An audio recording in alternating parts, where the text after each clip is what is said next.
What's up, Run Crew? Welcome to our first ever Tony nominations predictions video. I wanted to do this last year, but you know, something happened, and then I don't know why we're gonna get around to it. Yeah. And then we waited 3 years to finally get the nominations, but we're officially here. And you know, I've watched the Tonys, and there's just never really any stakes in it. It's not like when you're betting on a football game, you know, and then you're in it. So that's what we're gonna try to do this year, is bring some high stakes drama to the Tony Awards in a season that has no drama at all. Joining me today, we have Brentalfloss. Hello. And we've got Marc from Broadway by Ghostlight.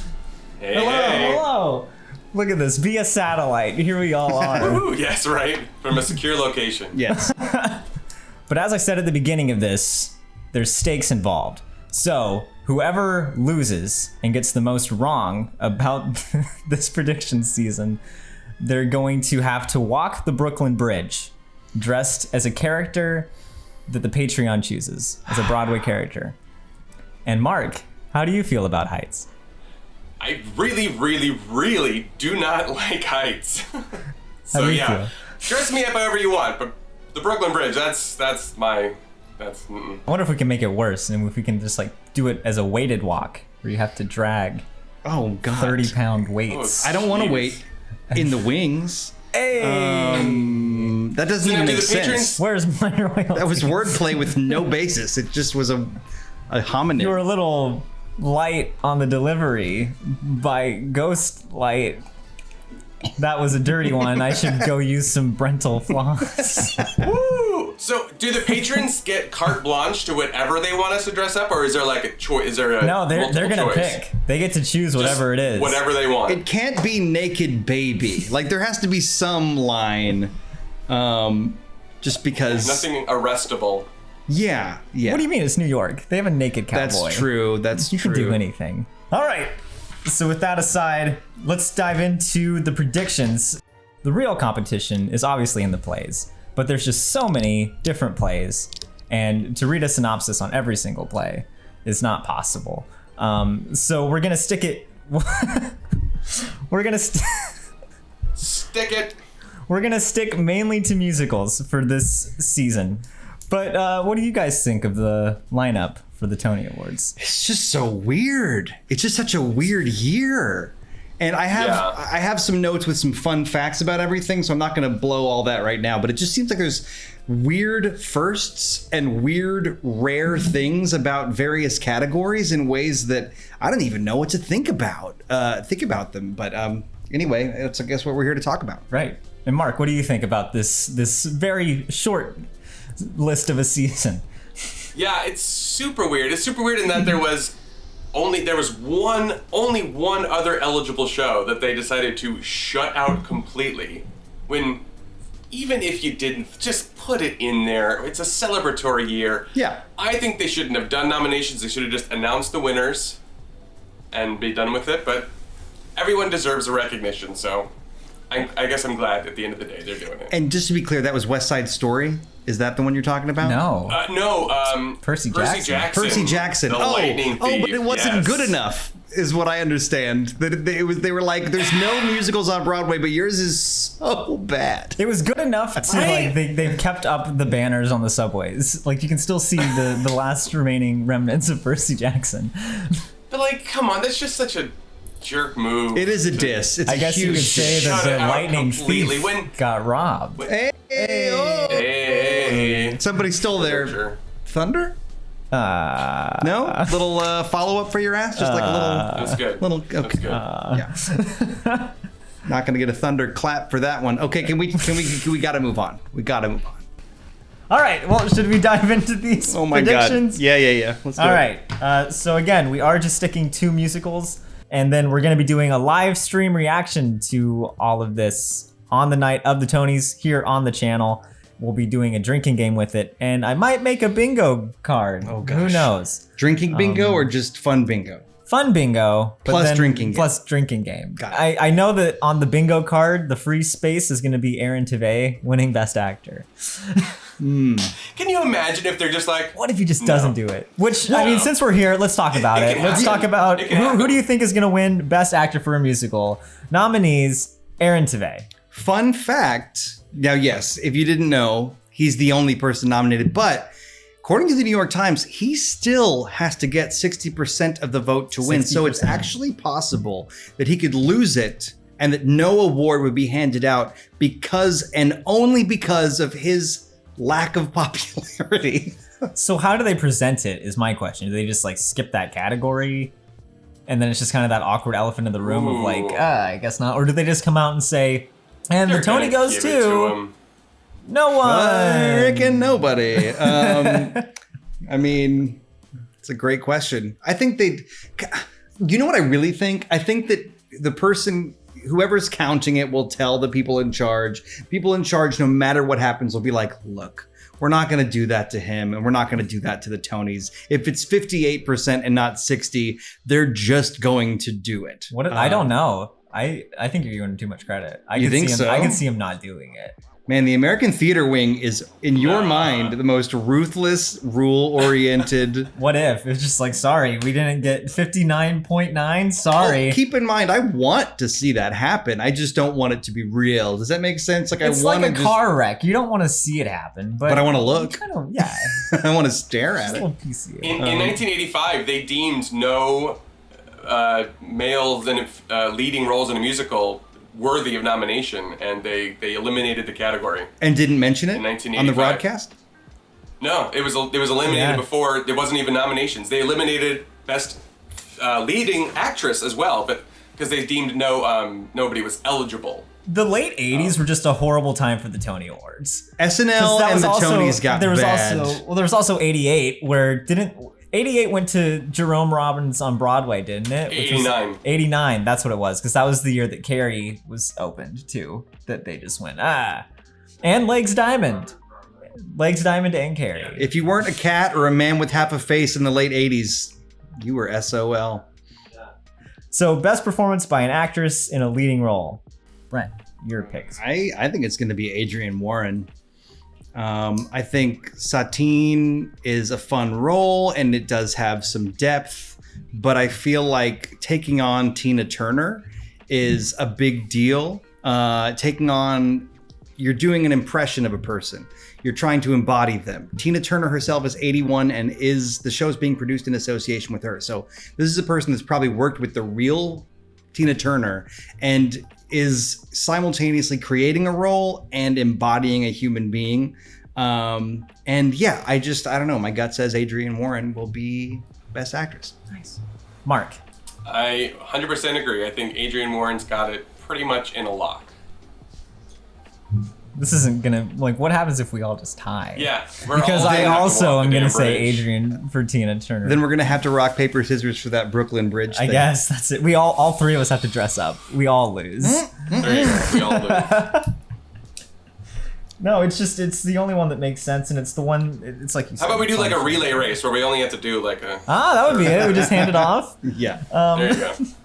But I could see it being, really, I think it would be between Elizabeth Stanley and Adrienne, but it's just, see, I'm just coming at this from, I really love the Oscars, and anytime there's a biopic, it's almost always going to go to the person who does the biopic.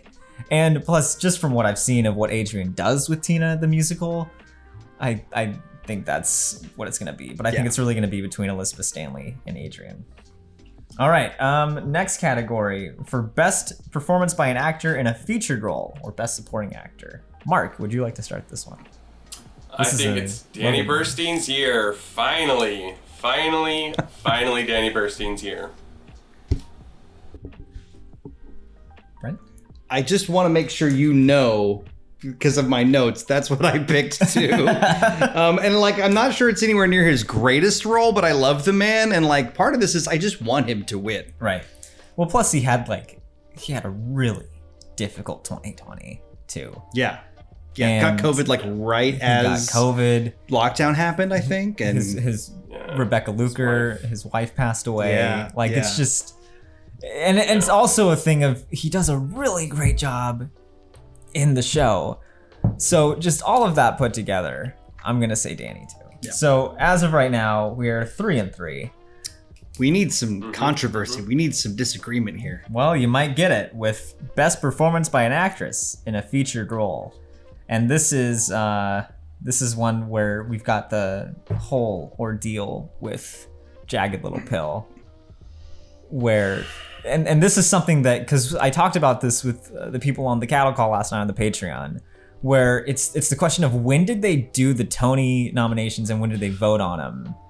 Because was it before everything really came out? Because there was stuff all the way going back. Sorry for me to be the obtuse one. Could you give us like a 2-sentence summary of what the issue is? So the character of Joe, originally in the Boston run, right? Mm-hmm. In the Boston run, was non-binary, using they/them pronouns, and it was a really important step for representation of trans actors on the stage. But then when it moved to Broadway, they changed it from they/them to she/her. Did they think moms from Nebraska couldn't handle they/them? I don't know, but then there was no communication as to why. Yeah, but then when it was brought up, they tried like just really aggressively denied it and said, no, she's always been a her. And then they basically they released, because I haven't been following that closely along to it, because I hate Alanis Morissette and I just didn't like the show. But then I had even more reason to dislike it when I read their response to the whole controversy, which just basically gaslit everybody. Because somebody's got to have footage, and all the actors in that version of the show and there's been scripts that have gotten out. Yeah, there was actors who spoke out against and are definitely deserving apologies, as the producers today basically admitted to gaslighting everybody. And so this is the question of, it's just so interesting with Jagged, because I know when Jagged came out, everybody was just super stoked about it, and they're like, oh, it's the new Next to Normal, and enthusiasm seemed pretty high. But now here we are, a lot of time has passed. So when did they do the voting, and was it before or after the whole thing exploded? I don't think any Tony voters are going to be aware of any Twitter. And that's another good point. Yeah, because this is ultimately probably something of a bubble, even if it is important and certainly not unfounded, but Twitter is a bubble that probably doesn't interact that much with the core Broadway demographic and probably the general demographic of not the Academy, but the voting, the voting body. Yeah, American Theater. Which is largely made up of people who run touring houses in the rest of the country. So so then that brings up an interesting point of, you have to think which show has the best potential to tour too. Because, that's what the Tonys are. It's all just, what are we going to do for publicity? Yeah, but they also like to diversify. We could talk about this in later categories. I think they're going to make statement choices like, I'm awarding you this. And so then that's an important question of, when did they vote on this? Because Jagged could fall into that category of, look at how woke we are. I think they're going to get sympathy points for that. Mm-hmm. I'm going to skip ahead, but I think they're going to be awarded Best Book. Yeah, actually, same. Do we want to skip ahead to Best Book really quick? I agree, and I don't want to jump on your reasoning, Mark, but I bet we agree. Yeah, it's they're tackling serious issues and good for you. Here's your Tony, because you're not going to win anything else. There's that, and there's also the fact that it was, I think, the most difficult adaptation. Jagged Little Pill as a basis for a musical could have been done 100 different ways. The fact that they did it well enough that it's being nominated in a year when some musicals are not even being nominated shows you that they did something with it. Diablo Cody did something smart with it. I don't think adapting Tina Turner's life to a musical is that hard. I don't think adapting Moulin Rouge, which is already a goofy musical film, to the stage was all that hard. But I think adapting a 1995 alternative rock album, doing it halfway well, that deserves some credit for the book, I would say. Right. That's true. I think they sort of, to me, it felt like they made a list of every like after school special topic they could think of, and they were like, you know what, screw it, let's just do all of them. It does seem very... See, but could that be a hindrance to it? Or is it just... See, because it's exactly reasons like that I just feel like it's Tony bait. Where it's like, if we tackle all these, like even just reading the description of it's opioids. Yeah, there's a lot. They might get a divorce and their sexuality, and there's a lot of hot button issues. issues. Like it's really trying, and it's ironic because Tom Kitt's connected to it. It's really trying to be next normal, is how I feel about it. It's trying to be a new next normal for a new generation. And the danger is if you try to make a show about everything, it could actually feel like it's that's about what I nothing, mean. as opposed to... So I'm gonna split from the group. And I'm actually going to go with, I think Best Book is going to go to Tina. Okay. I'm actually going to split with the group here. All right. And that might do me in. That might. But or it could. I'm just thinking if you're going to do it, if you're going to be confident enough to have a show where it's just concert pieces, you have to have a really strong story in between there to hold it all together. And it's, from what I've heard. Did you see Motown? I have not seen Motown. Oh, Lord. Is it not good? Did it get nominated? I don't, probably, but well, anyway. I have faith that Tina's gonna pull through for me. But going back to best supporting actress. I think Lauren Patton will also take home the Tony for Joe. I think that when Tony voted, I think her number, what you think about her character's gender and all that controversy, her big solo in Act 2 was killer. And I think that's the making of a Best Supporting Actress, and that's all the Tony voters are going to know is that number. So what I see. I picked Celia Rose Gooding, also from that show. See, those are the two. That's where I'm stuck, is in between those two of which way do I think it's gonna go. And it's the difficult thing of Joe that character has been so surrounded by controversy that it's a difficult one. We'll see when they voted. I'm gonna have to go with Lauren too. Okay. Now we've got a little bit of diversity of thought. We've got a little bit of, it could be that, I think mathematically it's still possible that two of us could be equally wrong. We'll find out. Here we go. This one's exciting. Best choreography. Moulin Rouge. Sonia Taille, I think is how you say her name. What do you think, Mark? Moulin Rouge. Yeah, that's basically all Moulin Rouge is. Yeah. Check out our dancing. Yeah. Next up, best orchestrations. All right, Mark. I feel like that's gonna be an early indication of how the night's gonna go, either Tina's way or Moulin Rouge's way. I think I'm gonna give it to Moulin Rouge. Same. And I got to name drop Charlie Rosen, one of the 4 orchestrators, but I do know the guy, which is cool. But also, Tina Turner, they're orchestrating a lot of the same styles of music. It's a lot of pop and radio stuff, but like for a similar voice. I think Jagged Little Pill, it's like there's these 2 libraries that they're exclusively pulling from. And then Moulin Rouge is like, I don't know how many excerpts, 50 excerpts of songs, 60 over the course of the show. It's like 80 songs. Yeah, and they have to find a way to make that all work with the same, whether it's 10 pieces, 15 pieces, whatever it is. So even though, there are 4 orchestrators, they also had to work together for the same band. And I think that's more of a feat than probably the other 2 pulled off. But then you have to keep in mind that they made decisions like replacing the Tango de Roxanne with Bad Romance. Probably because the rights on this show are a Harry Teratoma nightmare.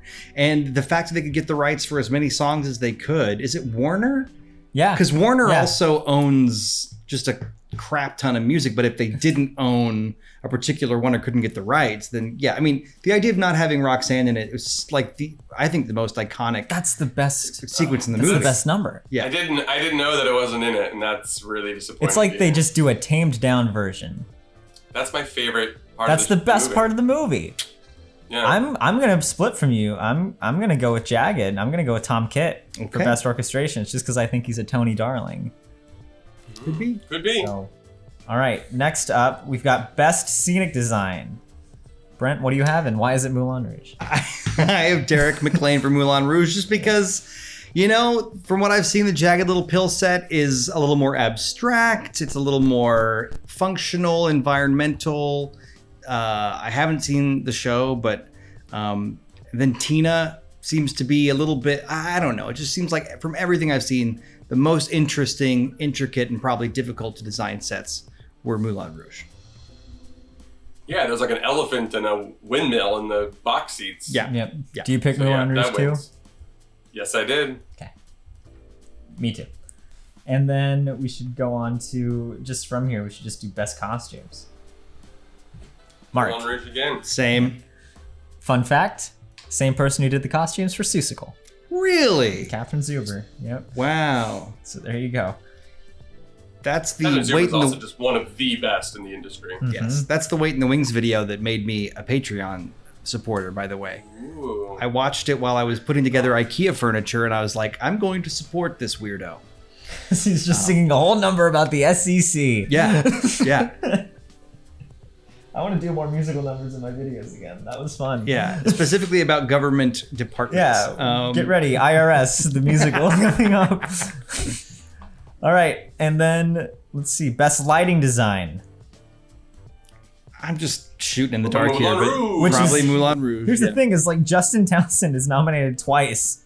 Out of the 3 categories, Justin Townsend's nominated twice. So what if he loses? Then he's like, I was nominated twice and I still lost. That'll be a tough night. Let's just jump ahead. Let's just do best musical. What do we think, Brent? Rebecca the musical. It's time. I had to really, as one does, give this some thought. And I think that, different shows have different things. Like, I'm not as interested in dance. Some people, that's why they go to musicals. That's just an example. But different musicals have different combinations of things. I think Moulin Rouge has like most of the things people like about musicals. It does have some emotional depth. It does have fun and joy. It has dancing. It has lighting. It has, by that I mean flash and trash. Like, it's an exciting show. And it's fun. So even though Jagged Little Pill is more serious and Tina's probably more hard hitting and powerful, I think Moulin Rouge is going to get it. I agree. 100% Moulin Rouge takes it. What's your reasoning? Same reasoning? Yeah, pretty much. I think, I often think about the road voters and what contour, and I think they're going to see Tina and know that Adrienne Warren is not going to go with the show. Right. And so from what, again, I haven't seen it. From what I hear, she is everything. Although it's still running very successfully in London, so maybe I'm out of my mind. But I think it's the sexiest of all the shows. Sex sells. It's a popular name brand. Right. And I think that, yeah. Yeah, and I'm just wondering how easy is it going to be to tour it? Well, that's how elaborate is the set? They'll probably have to make a pop-up book, fits into a truck version of the set. But compared to the other ones, like if we're talking about touring stuff, I think Moulin Rouge does have demographically the widest amount of people that go to the theater. Jagged Little Pill, people that liked an album that was alternative rock in 1995, that doesn't necessarily have any crossover. But Moulin Rouge is a nerdy musical that kids that were like destined to be in musical theater or were already in theater classes loved it in 2001, and now they have buying power to buy an $80 seat.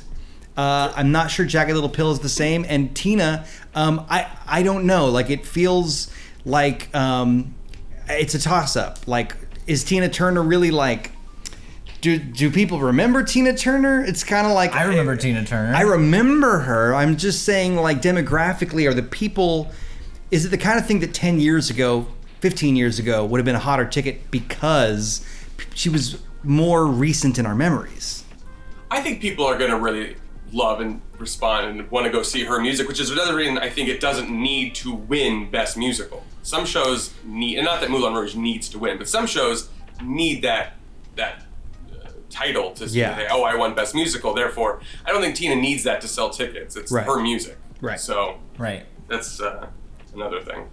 See, this is a category that I'm just really torn about. That I don't know, because it could go any way. It really could. I could see Tina being the dark horse that sweeps in. Yeah, I don't think there's going to be an upset. No matter what it is, it won't be a full upset. But you have to compare Tina somewhat to the Cher show, too. It's kind of on the same. I would say it's closer to Beautiful. Yeah, it's more like Carole King. Yeah. Though not unlike the Cher show. But then another part of me is like, maybe they'll do it for Jagged, because maybe they did just get everything in there. But then it's the thing of, like you said, if they try to do everything, does that mean that they don't succeed at anything? And I'm just thinking, Next to Normal got nominated, but it didn't win. It won the Pulitzer, but it didn't win the actual Tony. That's right. But then I think Moulin Rouge is so commercial, and they don't like commercial shows, really. But again, like, I just think it has a good balance. I think it has a good balance of... Because it's a popular IP musical, so it kind of falls in it's Alex Timbers, so it kind of falls into that same Beetlejuice trap of, is it too commercial? That they don't want to acknowledge that. Because if we look at, past 6 years, it's been the really bare bones off-Broadway shows that have come and worked their way up, or out-of-town tryout that have worked their way out, like Hadestown, or like... but those shows have been insanely good. I think if any year there was... I remember my high school used to do all sorts of weird... We did Starmites and we did this. Then we needed money my senior year, so we did Grease and Steel Magnolias. So I think if there's a year for them to go a little commercial, I think it's this year. Yeah, and, I think it's fair to say, in a different season, Moulin Rouge, it might be a foregone conclusion that Moulin Rouge would not do well, even if it were nominated. But up against the other two jukebox shows, I think it's gonna sweep. This is what we talked about last night, is that probably the best thing that happened for Moulin Rouge was shutting down all of its competition. And that might be why it can one day say Best Musical, which is like a thing that, of course, a Broadway show loves to say, not just in New York, but on tour. And so, and, obviously we could be wrong about it, but I think that it's just got... It's got the balance of all the things that I think will lead to... Maybe it'll squeak by, just be a plurality and not a majority. But I think it's got the right stuff in this season. Right. I don't know. I think they're going to lean more towards art, like more artsy stuff. And I think they might do Jagged Little Pill. And I think that then the internet's going to explode. And everyone's going to be really upset. I'm going to say Jagged. As much as I don't like to say it. Okay, bold. And I'll get my Mr. Mistopheles. Did anyone look? Has Gold Derby done any predictions this year? I haven't seen anything yet. I didn't cheat. I went from the heart. No, I didn't cheat. But I didn't even know if they did it this year. You looking at betting odds? What are you? No, they just usually... They usually 25 to 1 for Tina, huh? Oh, interesting. Yeah. All right, and then last category, Best Direction of a Musical. As much as I really like Alex Timbers, and I loved it, my favorite show is Gutenberg the Musical, and he directed that. And I watched him come in as the singing producer at the end of it. So with that being said, I think Diane Paulus will win it for Jagged Little Pill, because again, just like the book, the direction could have made it a bad jukebox mess. The fact that the direction and the book together took this very unlikely source of a musical and turned it into something that's good enough to be nominated in the season where not everything was nominated, I think that, I don't know. That's what my gut says. Interesting. Mark? Well, I had it as Alex Timbers, but now I'm not. Now I'm doubting myself. What do you think, Brendan? Another tough one. My heart wants it to go to Timbers just because he's tried this 3 times. And he's phenomenal. He's a great such director. A great director, and I feel like he just always gets overlooked.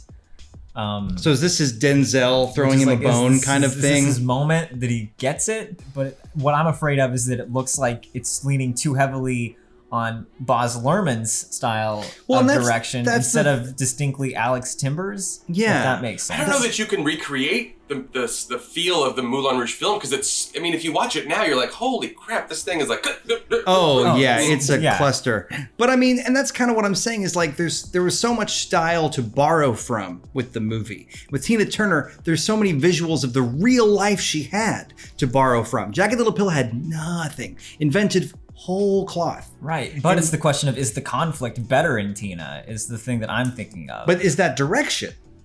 I would think it would be direction of how to properly convey it when you're on there. But then it's more than just the scenes. It's also figuring out how all the pieces work together with Sure, each it's other. the vision. Yeah. And so if you think about the overall vision, then Timbers is a shoo-in because he had to make sure that sets, costume, music, everything was all in there. And it was a much larger scale show. Tough one. I always try to think, I think sort of as best director as best production of a musical. There's best musical, but then there's best production of a musical. Right. How smoothly, yeah. I think that there's just been so much stuff coming out about Timbers 2 in promotional videos where they're like, oh, he's the best, and the American Theater League is all over him. I think this might be the year they give it to Timbers. And if not, then he has to retire. I'm going to say Timbers. I wouldn't be surprised, though, if it was one of the women, but...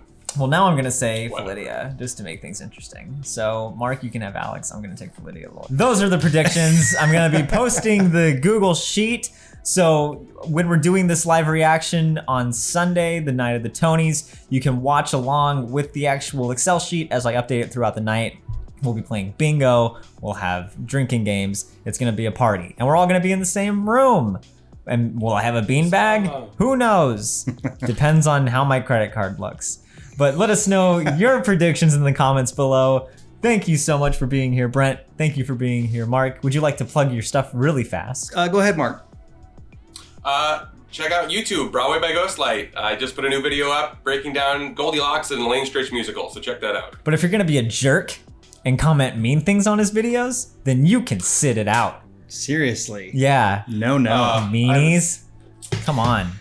As for me, I make silly songs about video games that are musical theater inspired in their style on YouTube, and that's at Brentalfloss. But for the musical theater fans, I have adapted the Star Trek movie The Wrath of Khan into a parody fan musical. You can actually follow the behind the scenes journey of making that show at twitter.com/UASTPM.